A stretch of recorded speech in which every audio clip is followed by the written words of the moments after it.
오늘 우리가 읽은 말씀을 가지고 내 마음 그리스도의 집이라는 제목을 가지고 함께 은혜를 나누도록 하겠습니다. 로버트 멍어라는 분이 쓴 내 마음 그리스도의 집이라는 책이 있습니다. 이 책은 아주 작은 소책자예요.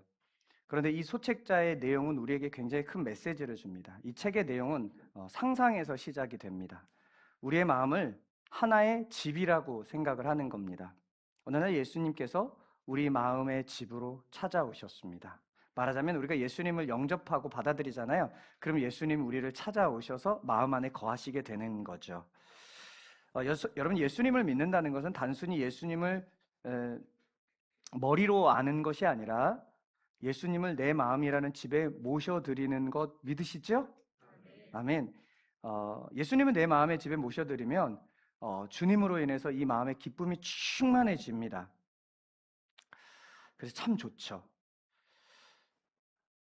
여러분, 예수님께서 우리 마음의 집에 들어오면 어떨까요? 우리 집에 들어온다고 생각해 보세요. 그럼 예수님이 야 어떻게 사냐? 그러면서 거실도 한번 쓱 둘러보고 안방 구경도 좀 할게요. 그래서 안방도 가보고 애들 방은 어떤지 한번 궁금하다고 애들 방도 가보고 막 다 할 것 아닙니까? 마찬가지로 예수님께서 이 책에 보면 우리 마음의 집에 딱 들어오시면 이 방 저 방 이렇게 찾아다니시면서 이리저리 살펴보기 시작하신다라는 내용이 나와 있습니다. 먼저 서재에 들어갑니다. 서재는 우리의 생각을 의미합니다. 말하자면 예수님이 우리 마음에 들어오셔서 우리의 생각의 집을 방문하시는 거죠. 내가 무엇을 생각하는지, 무엇을 보고 있는지, 무엇으로 내 생각을 채우고 있는지를 살펴보십니다. 제가 오늘 말이 유독 빠른 이유는 시간이 많이 지나서 빨리 끝내야 되기 때문이니 심심한 양해의 말씀을 구합니다. 그래도 다 괜찮으시죠? 예. 여러분은 하나님께서 우리 마음에 오셔서 서재로 들어와서 우리의 생각을 딱 방문하실 때 우리의 생각이 어떤 생각인지 주님이 다 살펴보실 텐데 여러분, 주님이 기뻐하시는 생각을 지금 이 자리에서 하고 계십니까? 아마 지금 여기 앉아 계시면서도 생각이 다른 데 계신 분이 계실 거예요. 그리고 흩어진 분들이 계실 거예요. 내 이기적인 생각과 내 어떤 생각들로 인해서 하나님을 바라보지 못하고 형식적으로 이 자리에 앉아 계실 수도 있습니다. 그 다음에 예수님께서 찾아간 곳은 식당입니다. 식당은 내가 좋아하는 것들이 있습니다. 예수님께서는요, 내가 무엇을 원하고 무엇을 즐거워하는지를 보신다라고 이 책에서 말씀하고 있습니다. 또 예수님은 거실에 계십니다. 거실은 예수님과 교제하는 공간입니다. 처음 예수님을 내 마음의 집으로 모실 때 예수님과 시간을 보내는 거 처음 은혜 받고 나서 너무 좋죠. 그래서 어떻게 해요? 처음에 은혜 받으면 막 모든 예배 올려고 그러고 막 말씀 막 듣고 막 그러잖아요. 근데 여러분 말씀을 들어도 요즘에 시중에 박진영 씨 말씀은 듣지 마세요. 제가 삼위일체 교리까지 부정하는 얘기가 요즘에 너무 많이 나오거든요. 특히 청소년들 박진영이 하나님 말씀 들으면 에이 이러면서 그냥 꺼버리셔야 돼요. 아무도 아무도 안 해주세요. 너무 말이 빠른가요? 박진영 씨 유명한 사람이 하나님 말씀 전한다 그러니까 말씀 전하는 분 막 이러면서 이게 진짜 분별 없는 거예요. 박진영 씨 여러분 말씀 나오면 그냥 꺼버리세요. 아셨죠? 그런데 여러분 우리가 어쨌든 예수님 처음 만나면 막 좋으니까 말씀을 찾아서 듣기도 하고 막 예배를 찾아서 막 다니잖아요. 그런데 시간이 지나면서 바빠집니다. 어느 날 보니까 예수님께서 거실 혼자 기다리고 있는 거예요. 여러분들은 일상에서 예수님을 거실에 혼자 내버려 두는 삶을 살고 계시지는 않으세요? 제가 늘 얘기하지만 종교적인 언어들로 막 얘기를 하지만 실제적으로 이번 한 주 동안 어떻게 예수님과 보내셨습니까? 그런 말을 못해요. 죄송하지만 예수님을 한 주 내내 거실에 혼자 두신 겁니다. 그러면서도 주님과 친밀하십니까? 그러면 예, 저 친밀해요. 그게 율법주의 신앙에 익숙한 사람들의 모습입니다. 하나님과 동행한다고 하지만 실상은 동행하지 않고 종교 활동에 너무나 치우쳐져 있어요. 오늘날 한국교회 그리스도인들이 이게 너무 많아요. 여러분 우리 교회는 다를까요? 제가 맨날 물어보잖아요. 그래서 어때요? 그러면 갑자기 말문이 턱 막혀요. 그게 우리도 여전히 율법에 익숙해 있어요. 여러분 우리는 율법 신앙이 아니라 은혜 신앙입니다. 주님과 동행할 때 그 은혜가 우리에게 충만해질 줄 믿습니다. 그럼 여러분 주님과 어떻게 동행하셨습니까? 그럼 동행했으면 말하죠. 어저께 나 누구랑 만나서 무슨 얘기했어? 말할 수 있어요? 못해요? 할 수 있잖아요. 근데 주님과 동행했으면 그런 말을 해야죠. 제가 여러분들께 선포했던 것처럼 지난주 동안 그 고추 따러 가가지고 물때를 맞춰가지고 쉬는 시간에 한여름에는 한낮에는 이제 고추를 못 따요. 쓰러져요. 그래서 한여름에 뭐 할까? 물때가 보니까 이제 딱 낚시하기 좋은 때요. 근데 1시, 2시 이런 거예요. 1시, 2시인데 입추가 지나고 조금 시원해지니까 거기 그 낚시 바로 앞에 그 자산어보 찍은 촬영지가 있어요. 거의 초가집으로 되어 있는데 그 밑에서 내가 기타를 들고 예배하기로 했잖아요. 기타를 들고 갔어요. 근데 여기서 예배하려니까 낚시가 좀 땡기는 거예요. 그래서 바닷가로 갔어요. 바닷가에서 낚시를 딱 던져놓고 기타를 딱 바위에서 딱 서가지고 딱 메고 위대하신 주. 근데 주님 저한테 말씀하시는 게 있었어요. 제가 요즘에 사실 주님하고 계속 고민하면서 기도하고 있는데 하나님께서 저에게 주시는 마음들이 있었어요. 하나님 그거 말씀하시는군요. 근데 금요기도회 말씀 전하러 온 목사님이 똑같은 말씀을 저에게 하시더라고요. 후배지만 그 말씀들이 주님이 저에게 하시는 말씀이 확신하구나. 제가 좀 받아들였어요. 제가 그걸 다 얘기할 수는 없지만 그렇게 일상에서 주님하고 뭔가가 있어야지 스토리가 생기잖아요. 여러분 이게 실제 신앙생활입니다. 그런데 주님과 어떻게 보냈어라고 그러면 그냥 좋았어요. 그리고 목장 모임에서 은혜 나누세요 그랬더니 지난주에 맨날 힘든 얘기만 딱 해요. 그럼 또 어떤 사람이 힘든 얘기 듣기 싫으니까 여기서 그런 얘기 하지 마세요. 둘 다 문제입니다. 둘 다. 목장 예배에서 힘든 얘기를 맨날 하는데 그래 힘들 수 있어요. 그 안에서 주님과 어떤 얘기가 있었는지를 얘기해야죠. 그럼 그렇게 얘기를 하면 듣는 분이 힘든 얘기하면 안 됩니다. 이렇게 하는 게 아니라 그런 얘기가 있었군요. 우리 같이 기도합시다. 이게 예수 안에서 교제하는 코이노냐, 성경이 말하는 교제예요. 그래서 교회는 말이 많아야 돼요. 말이 없는 교회는 망합니다. 실제로 교회 성장학을 연구하는 교회 성장연구소가 발표했어요. 어떤 공동체가 부흥하냐? 소그룹에서 말 많은 공동체. 근데 그 말이 무슨 말이냐? 나 힘들어요. 그리고 나 주식 이번에 삼성전자가 오르기 시작했어요. 이런 얘기하는 게 아니라 나 힘든데 그 안에서 주님이 나에게 이런 말을 주셔서 힘들지만 넘어지지 않고 일어나고 있어요. 나 힘든데 쓰러져 있어요. 기도해 주세요. 그럼 내가 기도해 드릴게요. 요즘 경기 너무 어렵잖아요. 그럼에도 불구하고 주님 우리를 붙잡고 있으니까 힘냅시다. 이런 얘기가 막 많아지는 교회, 그런 교회가 여러분 부흥하고 있대요. 그렇기 때문에 여러분 말이 많은 교회가 우리 교회가 되기를 축복합니다. 근데 그 말은 결국에 누구 얘기예요? 예수님 얘기. 우리 일상에서 예수님과 함께 더불어 살고 살아가는 것. 그런 얘기가 많아질 때 그때 여러분의 삶이 예수님의 은혜로 충만해질 줄로 믿습니다. 그곳이 거실이에요. 거실. 그 거실에 여러분 예수님은 혼자 두지 않기를 축복합니다. 마지막 방은 문을 잠가 놓은 작은 방이에요. 이곳은 예수님도 열지 못해요. 예수님께도 보이고 싶지 않은 방이라서 잠가놨어요. 남들에게 말하고 싶지 않는 것, 내가 붙들어 놓은 은밀한 죄, 숨겨놓은 욕망, 상처, 이것들은 건드리면 안 돼요. 그냥 가려놔요. 누가 건드리면 바로 튀어나와요. 여러분 예수님 믿으면 삐죽삐죽했던 게요 은혜로 점점 둥글둥글해져야 돼요. 그래서 여러분 이 김국진 선교사님 아시지만 김국진 선교사님 아까 예쁘게 가르쳐줬다고 그랬는데 제가 엄청 혼냈습니다. 제 1년 후배여가지고 국진아 이러면서. 네. 근데 그 김국진 선교사님 지난주에 교제하는데 많이 뭐라고 표현했더라? 아무튼 뭐 자비 비슷한 표현이었어요. 선배님 많이 자비로 여러분 주님과 계속 교제하면요 진짜 교제하면요 뾰족뾰족했던 게 점점 깎여요. 증인이 또 한 명 오늘 와 있어요. 여기 있는 최소희 자매님. 제가 처음에 사역했을 때 처음에 이 친구들이 에이스 그룹이었어. 얼마나 혼냈는지 몰라요. 근데 지금 만나면 알지 마. 목사님 되게 부드러우시네. 맞지? 여러분 우리도 마찬가지죠.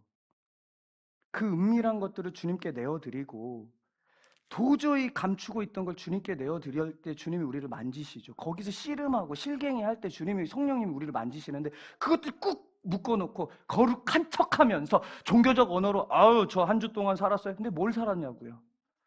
그래서 10년, 20년 평생 신앙생활에도 이 모양이에요. 죄송하지만 이건 다 종교 활동이지 신앙생활이 아닙니다. 저와 여러분들은 시간이 갈수록 주님과 친밀해질 수 있는 은혜와 역사가 있기를 축원합니다. 그러기 위해서는 이런 잠궈놓은 문까지도 다 활짝 열어서 주님께 내어드려야 돼요. 여러분 이 책에 이렇게 방들을 소개하면서 우리에게 던지는 질문이 있습니다. 예수님은 내 마음의 손님이신지 아니면 내 마음의 모든 방의 주인이신지를 묻고 있습니다. 여러분들께 동일한 질문을 하고 싶어요.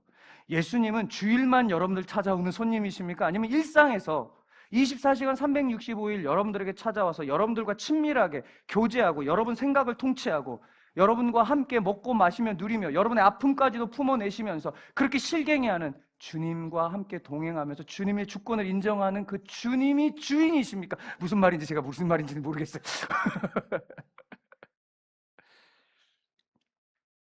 여러분 정말 여러분 마음의 주인이 주인이십니까? 모든 방에? 여러분 하나님이 우리에게 원하는 건 뭔지 아세요? 그렇게 안 갈 수는 있어요.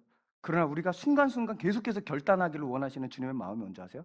99.9%를 결단하기를 원하는 게 아니라요. 100%.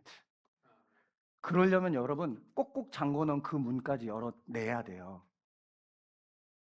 저와 여러분들이 그렇게 될 수 있기를 축복합니다. 예수님 마음의 집 안에 모셔놨어요. 영접하면서 주님 우리 안에 거하신다 그랬잖아요. 그런데 예수님 거실까지만 예수님 주일만 오세요. 오늘부터 그러한 마음들이 끊어질 수 있기를 축복합니다. 예수님을 믿는다는 건 방 한 칸 내어드리는 게 아니라 모든 집의 주인으로 인정해드리는 거예요. 오늘 본문 44절에 보면 집이 나옵니다. 집. 그 집은 더럽지가 않습니다. 깨끗하고 정리가 잘 되어 있는 집이에요. 그런데 그렇게 좋아하는 집이, 그렇게 좋아 보이는 집이 어떤 상태냐면 비어 있습니다.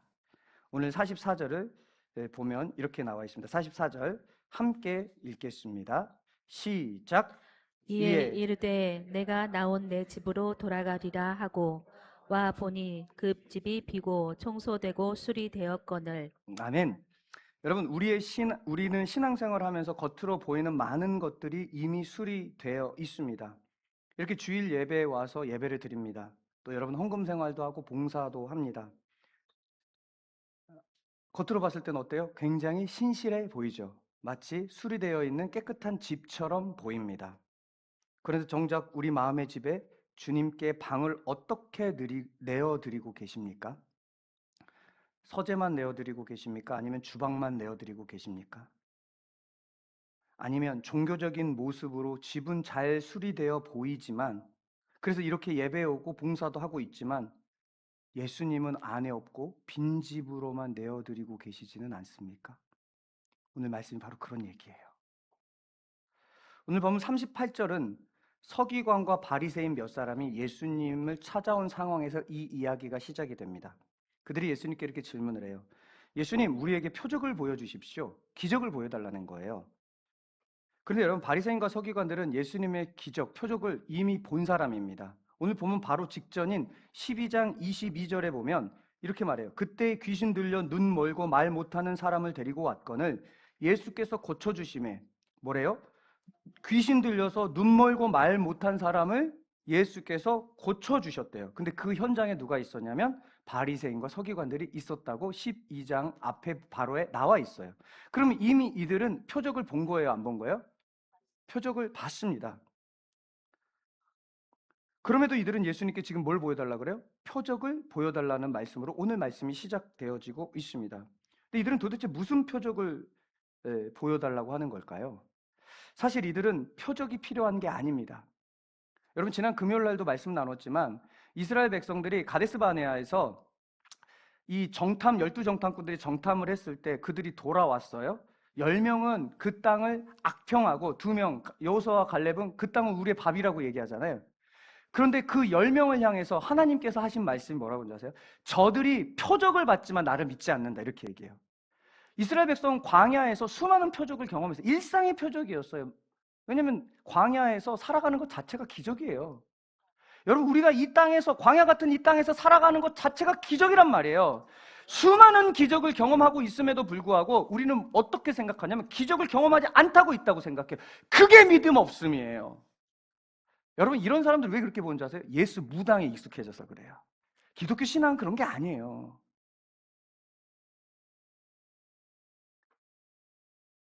이들은 실제적인 표적을 기대해서 이런 질문을 한 게 아닙니다.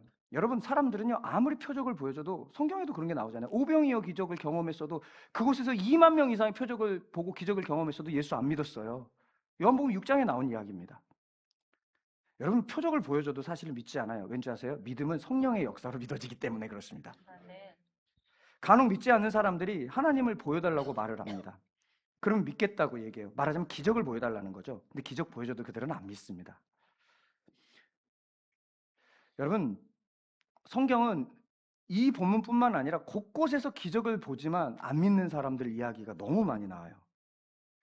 여러분, 우리 믿음이 커지지 않는 것은 우리 삶에 기적이 일어나지 않아서 우리 믿음이 크고 자라지 않는 게 아닙니다. 악하기 때문에 여러분, 우리의 믿음이 자라지 않는 겁니다. 여러분, 저 밖에 있는 사람들이 표적을 못 봐서 예수를 믿는 게 아니라 안 믿는 게 아니라 악하기 때문에 안 믿는 겁니다. 그래서 예수님은 오늘 본문 39절에 이렇게 표현을 하죠. 악하가 음란한 세대가 표적을 구한다. 제 얘기가 아니라 성경 얘기입니다.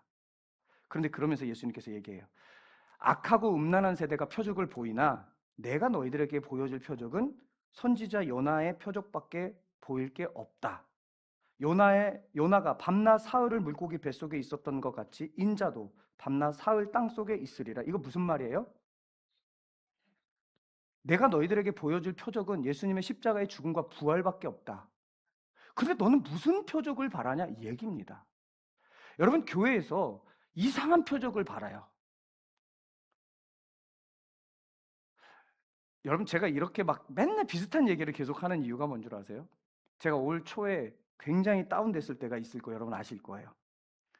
근데 그때 제가 왜 굉장히 다운됐었냐면 이렇게 8년 동안 이런 십자가 복음을 전하는데 어떤 한 성도가 말씀을 다 배웠다 그러면서 나가셨어요. 근데 그분이 나가는 거는 저희가 너무 괜찮아요. 근데 그분이 어떤 교회를 갔냐면 파이어 그러면 막 쓰러지는 교회 있죠. 쓰러져서 뭐 할 거예요? 여긴 그런 분들 없을까요? 그분에게는 십자가 복음은 도구예요. 십자가 복음은 도구가 아니라 전부입니다. 근데 그분에겐 전부가 아니에요. 예수 무당에 익숙해져 있어서요. 그분을 비난하려고 그러는 게 아니에요. 그렇게 누가 가르쳤는지 아세요? 저 같은 목사들이 잘못 가르친 거예요. 뿌리까지 잘못 가르치니까 그 뿌리를 뽑기가 너무 힘든 거예요.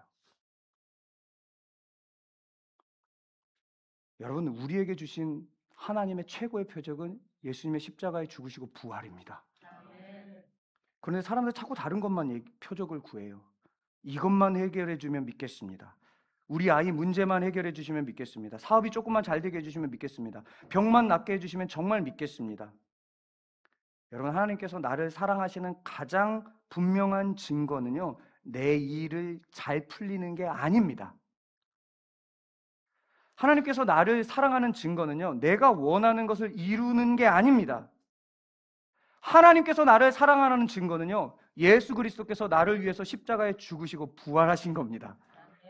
이것을 진실로 믿는 자는 하나님 새로운 기적을 내게 보여주시옵소서 이런 기도보다는 십자가를 바라면서 주님 이 십자가면 충분합니다. 이제 내가 내 십자가 지고 예수님 따르겠습니다. 이 고백을 하는 거예요.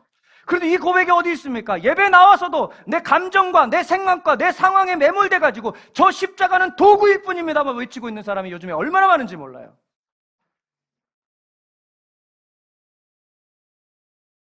그러나 우리 경한 가족들은 주님 한 분이면 충분합니다. 십자가 복음이면 충분합니다. 진실로 고백할 수 있기를 축원합니다. 상황이 좋지 않아도 기도한 것이 여전히 이루어지지 않아도 십자가 바라보면서 하나님 사랑을 끝까지 신뢰하는 것, 이것이 믿음이죠. 그렇기 때문에 여러분에게 권면하고 싶습니다. 여러분, 이제 삶에서 기적 그만 구하세요. 여러분 하루하루 살아가고 있는 게 기적을 살고 계시는 거예요. 그런데 더 이상 무슨 기적이 있습니까?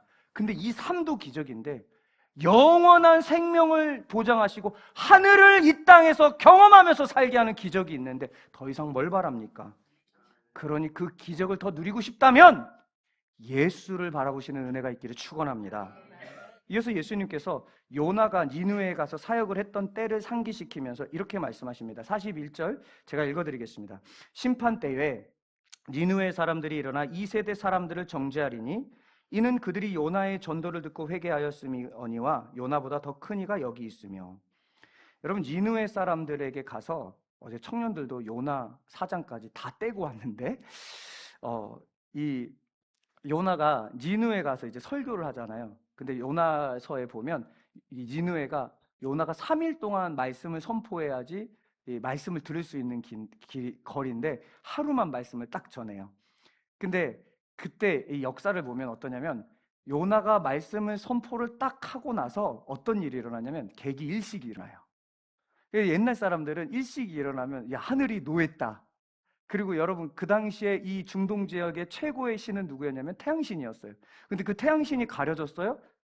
그런데 무슨 메시지가 선포했냐면 야, 40일 뒤에 하나님이라는 신이 이 땅을 멸망시킬 거야. 그런데 너네들이 사는 방법은 회개하는 거야. 이 말씀을 선포한 거예요. 근데 3일 선포해야 되는데 3일 선포하지 않고 하루만 선포했어요. 하루만 선포했는데 갑자기 개기일식이 일어나니까 뭔가 불안한 거예요. 그래서 그들이 야, 이거 어쩌면 그 신이 진짜 신일지도 모르겠다. 그러면서 회개하기 시작해요. 회개하면 하나님은 어떻게 하세요? 요나서 4장에 보면 하나님은 인자로 출애굽기에 나온 말씀을 해요. 하나님은 인애가 많으시고 사랑이 많고 뭐 노하기를 더디하시고 이 말씀 있죠? 그 말씀을 해요. 요나가 아는 거예요. 회개하면 구원받는 거. 그리고 실제로 니느웨가 구원받습니다. 그때 멸망하지 않아요. 여러분, 근데 그들이 누구의 말씀을 듣고 하나님 앞에 회개하게 되었어요? 요나. 근데 이 지금 오늘 본 41절에 이렇게 얘기하는 거예요. 그 요나의 말을 듣고 니느웨가 회개했는데 그 요나보다 큰 이가 지금 여기 있다. 예수님께서 이렇게 말씀하세요. 그분이 누구예요? 예수님. 그리고 남방 여왕 이야기를 해요. 이 남방 여왕은 솔로몬에게 지혜를 구하러 온 스바 여왕을 얘기합니다. 여러분, 그 남방 여왕도 대단한 사람이에요. 그런데 그 사람이 이 지혜를 구하러 왔어요. 그만큼 솔로몬이 대단했던 사람이죠. 그런데 예수님께서 이렇게 얘기해요. 그 솔로몬이 대단했지만 그 솔로몬보다 크신 이가 여기 있다. 그분이 누구예요? 예수님. 여러분, 니느웨 사람들은 요나의 말씀에 반응했습니다. 남방 여왕은 솔로몬의 말을 듣기 위해서 왔습니다. 그런데 바리새인들은 지금 요나보다 크고 솔로몬보다 크신 예수님 앞에 서 있습니다. 그리고 지금까지 예수님의 말에 대해서 수없이 많이 들었습니다. 그런데도 이 바리새인과 서기관들은 회개하지 않고 말씀을 들으려고 하지도 않습니다. 반응하지 않는 거예요. 여러분, 신앙은 반응이 필요합니다. 반응하지 않고 지식이 늘어나는 건 그거 내 스스로 바리새인 되어가는 길입니다. 그래서 일상생활에서 반응하는 게 신앙이에요. 그래서 제가 누누이 강조하지만 신앙은 삶이에요. 아멘? 여러분, 신앙은 얼마나 많이 듣느냐가 중요하지 않습니다. 신앙은 얼마나 오랜 생활 동안 교회 다녔는지도 전혀 중요하지 않아요. 그래서 어떤 분이 그래요. 나는 모태신앙이야. 우리 아빠 목사야. 그래서 어쩌라고. 아무 의미가 없어요. 그게 요한복음의 핵심 메시지 중에 하나예요. 영접하는 자고 그 이름을 믿는 자들에게 하나님의 자녀가 되는 권세를 주셨으니 요한복음 1장 12절에 그 다음 13장에 13절 말씀 이렇게 나와요. 그런데 그 영접은 아빠가 목사님이어서 아빠가 장로님이어서 집안이 기독교 집안이어서 아무 중요한 게 아니야. 이는 혈통으로 나는 것이 아니기 때문이야. 이는 육적으로 이어지는 게 아니기 때문이야. 네가 예수님을 믿어야 돼요. 영접이라는 단어는 헬라어로 람바노라는 단어를 써요. 이 람바노라는 예수님 영접합니다. 이 기도가 아니에요. 정말 내 마음에 들어오셔가지고 모든 집에 주님이 주인으로 인정하면서 주님의 주권을 인정하면서 일상을 살아낸 사람이 진짜 영접한 사람이에요. 근데 영접했다고 하면서 주님이 여기는 아니에요. 주님이 여기는 아니에요. 이러면서 안 되는 걸 싸워내야 되는데 싸워서 넘어질 수 있어요. 100번, 1000번 넘어질 수 있어요. 괜찮아요. 그런데 넘어질 수 있으면 다시 한번 일어나서 한번 도전하고 또 넘어지고 이 과정이 평생 신앙생활이에요. 그런데 이건 전혀 없어요. 문을 딱 닫아놓고 이건 안 돼. 이거 예수님 영접 안 한 겁니다. 종교 활동 시작한 거예요. 지금 예수님께서 이 얘기를 쭉 하다가 뜬금없이 귀신 이야기를 하나를 쓱 집어넣어요. 오늘 말씀에. 한 사람이 귀신 들렸는데 귀신이 나옵니다. 귀신 얘기하니까 갑자기 여름 낭랑 특집에서 갑자기 눈이 귀신이 딱 나옵니다. 시간이 지나 그 귀신이 나오는데 귀신 이야기가 나오는데 귀신이 어떤 사람에게서 나갑니다. 그럼 이 안에 텅 비어 있을 거 아니에요. 근데 귀신이 나갔는데 시간이 지나서 이 귀신이 다시 이 사람으로 싹 들어옵니다. 근데 들어와 보니까 이 사람 몸속이 아주 잘 수리되어 있는 거예요. 잘 수리되어 있는데 어떤 집이냐면 빈집입니다. 그러니까 이전에 나갔던 귀신이 야, 옛날에 나 혼자 살기도 좀 그랬는데 야, 여러 명 같이 살면 좋겠다 그러면서 귀신 7하고 같이 그곳에 들어와요. 이 이야기를 하고 예수님께서 이렇게 말씀하십니다. 악한 세대가 이렇게 되리라. 여기서 악한 세대는 누구를 가리킬까요? 예수 안 믿는 사람이 아니에요. 지금 예수님 말을 듣고 있는 누구? 바리새인과 서기관. 우리 지난주에 얘기했지만 바리새인과 서기관들은 성경 박사들이에요. 겉으로는 굉장히 깨끗해 보이는 사람들이에요. 왜요? 모든 율법을 다 지키고 있는 사람들이기 때문에. 여러분들 종교적으로 언어가 막 종교 언어로 충만해지고, 저는 언젠가 얘기했잖아요. 하나님 앞에서 하나님 없는 것처럼 살 수 있는 사람이 진짜 그리스도인이에요. 하나님 앞에서 하나님 없는 것처럼 살아? 종교는 예수 안 믿는 사람 같아요. 근데 삶을 보면 예수가 보여. 이게 진짜예요. 근데 말은 맨날 은혜, 할렐루야, 우리 거룩해집시다. 근데 삶은 개판이야. 가정에서는 아내랑 별로 안 친해. 자녀들도 믿음 안에서 키우지 않아. 회사에서 맨날 싸워. 자기중심적이야. 여러분 죄가 뭐라 그랬어요? sin, sin 가운데 누가 들어있어요? 자기중심적인 사람들은 죄에 지금 쩔어 있어요. 그래서 교회 안에서도 거룩한 척하면서 자기중심적으로 행동하는 사람 죄송하지만 교회를 망가뜨리고 있어요. 그러면서 말은 거룩하게 얘기하죠. 그 사람이 오늘 나온 바리새인과 서기관이라고요. 그 사람이 악한 세대인데 그 사람들에게 누가 들어오냐면 깨끗하니까 7 귀신이 들어온다는 거예요.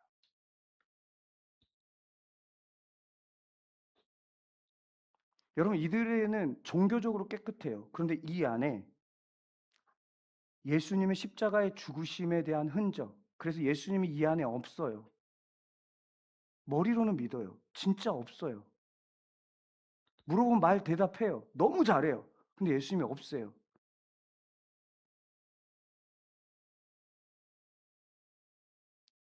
종교는 있는데 예수님이 없는 겁니다.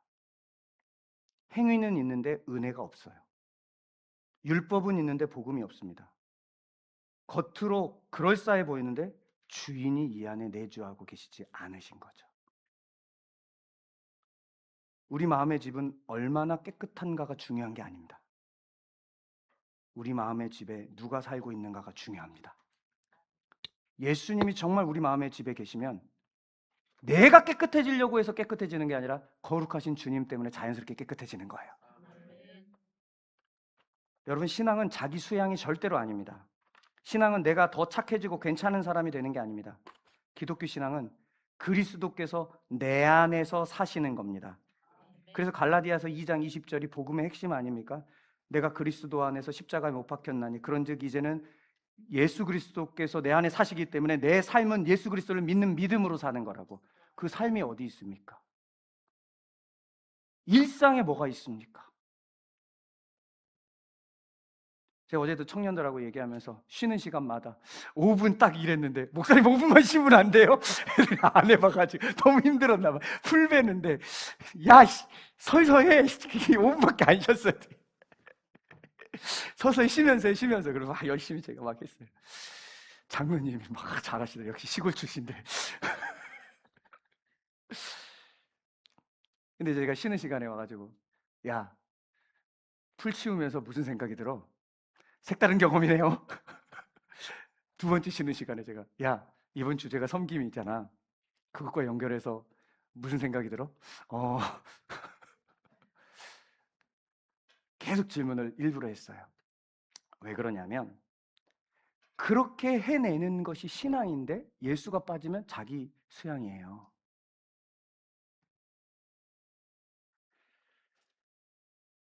여러분 우리는 예수와 함께 사는 거잖아요. 그럼 지금 예수님이 그곳에 가서 뭐 하는 거예요? 예수의 몸 된 우리가 그곳에서 뭐 하는 거예요? 외로워하는 그 시골 교회를 위로하는 사역을 지금 하잖아요. 의미가 완전 달라지잖아요. 근데 여러분 이렇게 예수랑 살려면요 뭐가 필요한 줄 아세요? 예수랑 죽어본 경험이 있어야 돼요. 근데 안 죽어봤어. 맨날 예수님만 십자가에 달아놓지 내가 죽어본 경험은 없어요. 근데 성경은 그렇게 얘기하지 않는다고요. 내가 그리스도와 함께 십자가에 못 박혀서 죽는 거지 예수님이 나를 대신해서 죽는다? 이거 이상한 복음 한국에서 가르쳤다니까요. 여러분, 십자가는 죄 때문에 지게 된 겁니다. 그 십자가는 인간이 느끼는 최고의 고통의 자리예요. 내 죄 때문에 고통스러운 경험이 있는 사람은 내가 그리스도와 함께 십자가에 못 박힐 죄인이라고 인정합니다. 그리고 그 죄가 진짜로 내게 십자가에 달린 만큼 큰 죄라는 게 인정되니까 괴로워요. 괴로워 죽을 것 같아요. 괴로워 죽을 것 같은 그 과정이 내가 십자가에 죽는 거예요. 근데 그런 과정도 없으면서 그냥 머리로 동의가 돼. 뭔가 교회에서 은혜의 표적을 경험했어. 그러니까 종교 활동에 그게 바리새인과 서기관들이라니까요. 그런데 진짜 죄 때문에 씨름하고 내가 죄 때문에 죄를 가지고 십자가에 죽어본 사람은 예수가 부활할 때 우리 같이 부활시켜줘요. 예수 안에서. 그럼 이제부터 우리는 누구랑 함께 사는 거냐면 예수와 함께 사는 거예요. 이게 복음입니다. 이게 기독교에서 말하는 진리의 핵심이에요. 진리는 없고 종교 활동만 남은 사람이라면 우리는 바리새인과 서기관과 다를 바가 없습니다. 우리의 죄를 예수님께 내어드리면 우리는 깨끗게 됩니다. 그 깨끗해진 곳을 그대로 두면 일곱 귀신이 들어올 수 있어요. 그러니 우리 안에 누가 계속 살게 해야 됩니까? 예수 그리스도. 빈집으로 두지 마십시오. 예수 그리스도가 내 마음에 살기를 축원합니다. 내 마음 그리스도의 집에서 처음에는 예수님과 거실에서 매일 만나기로 약속한 이야기가 나옵니다. 처음에 계속 만나요. 너무 좋아요. 근데 내 일상이 바빠져요. 일이 바쁘고 뭐 사람들을 만나러 다니까 너무 바빠지는 거예요. 당연히 예수님과 약속한 그 약속이 뒤로 밀려나요. 예수님만 기다리게 합니다. 우리도 얼마나 그렇게 합니까? 요즘 한국 교회를 보십시오. 예배 시간에 이렇게 연휴만 있으면 다 놀러 가요. 근데 우리 교회는 그래도 진짜 그게 없는 교회예요. 그건 얼마나 감사한지 몰라요. 어마어마하게 놀러 가요. 그거 원래 주님하고 약속한 시간 아닙니까? 주님만 기다리게 해요. 그럼 그들이 그렇게 얘기해요. 아, 주님은 어디에도 계시잖아요. 맞아요. 어디에도 계셔요. 그럼 놀러 간 그 자리에서 정말 예배하십니까? 제가 그러잖아요. 놀러 가셔도 된다고. 그곳에서 정말 예배하셔야 되는데 정말 예배할까요? 근데 그렇게 하다가 어느 날 우연히 거실로 들어와요. 그 책에 보면. 근데 예수님 우두커니 여전히 약속 시간에 기다리고 계세요. 이게 주님이십니다. 그때 이 내 마음의 그리스도의 집 책에 보면 주님과 함께 교제하기로 했던 사람이 깨닫습니다. 주님 매일 여기서 나를 기다리셨구나. 지난주에 시골 어머니 댁에 다녀오면서 앞서 얘기했던 것처럼 복음 컨퍼런스 회원교회 나주교회가 있어가지고 한번 방문했어요. 목사님과 식사를 하는데 목사님이 뜬금없이 이렇게 얘기하는 거예요. 제가 이렇게 물어봤어요. 목사님은 일상의 예배가 뭐라고 생각하세요? 이렇게 물어봤어요. 저희 만났는데 막 이상한 얘기하죠. 어떻게 살았어요? 이렇게 물어봐야 되는데 목사님 일상의 예배가 뭐라고 생각하세요? 제가 우리 만나면 예수님 얘기밖에 안 해요. 이런 얘기를. 그랬더니 목사님이 저는 사실 13년째 혼밥하고 있습니다. 점심때. 사모님 일하시니까. 근데 사실 저도 혼밥할 때가 정말 많거든요. 근데 혼밥하는데 저는 제가 혼밥합니다 그랬더니 목사님도 혼밥하시는구나. 저 혼밥하는 게 너무 싫어요. 그랬는데 갑자기 목사님이 그래요? 전 너무 좋은데요? 그러는 거예요. 그래서 13년 동안 혼밥하는데 왜 좋아? 근데 목사님 그러면서 그러는 거예요. 지금 제가 질문을 했잖아요. 목사님 삶의 예배가 뭐세요라고 질문 안에 지금 이 얘기가 되는 거 아시죠? 이렇게 질문하니까 목사님이 전 너무 혼자 밥 먹는 거 싫은데 이렇게 얘기하니까 목사님이 이렇게 얘기하는 거예요. 왜 혼자예요? 저 앞에 밥 먹을 때 주님이 앞에 계시는데 주님하고 얘기하면서 밥 먹는 거죠. 이게 예배죠. 모르는 이야기입니까? 그래서 목사님한테 목사님 한 수 배워갑니다.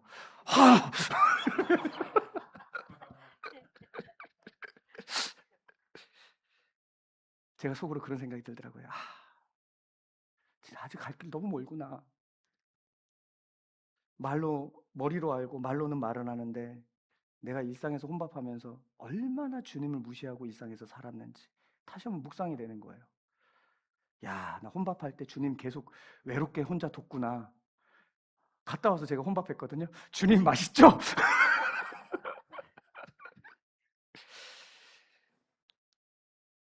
사랑하는 여러분, 내 마음이라는 집에 여러분 지금 누가 살고 계십니까?